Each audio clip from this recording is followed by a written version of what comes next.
The sun's color is a peculiar thing.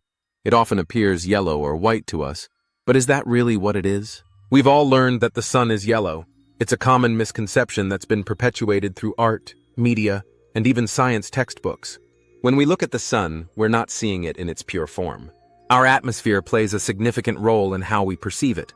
The Earth's atmosphere scatters light, making the sun appear more yellow or orange to us. But that's not all. Our perception of color is also influenced by our brains, cultural biases, and the science behind light itself. Another challenge we face is that light is made up of a vast range of colors, and our eyes can only detect a narrow spectrum of it. On top of that, our technological limitations come into play. We can't just take a snapshot of the sun's color because our cameras and instruments have their own limitations and biases. It's no wonder that figuring out the sun's true color has been a topic of debate among scientists and philosophers for centuries.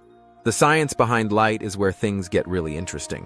When the sun emits light, it does so across the entire electromagnetic spectrum, from gamma rays to radio waves.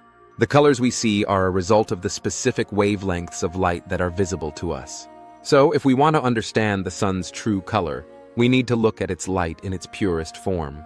The sun's surface temperature is about 5,500 degrees Celsius, which means it emits light at a very specific wavelength.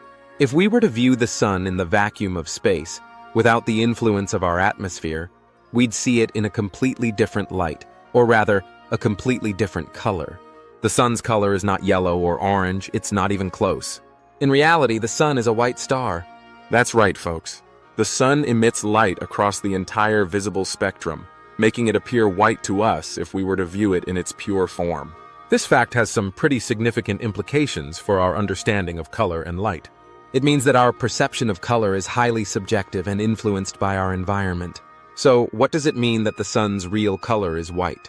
For one, it means that our brains are capable of incredible feats of interpretation and correction. It also means that our understanding of color is deeply rooted in our environment and our biology. The sun may appear yellow or orange to us, but in reality, it's a shining example of white-hot power. That's it for today's video. Thanks for joining me on this journey into the challenge of figuring out the sun's real color.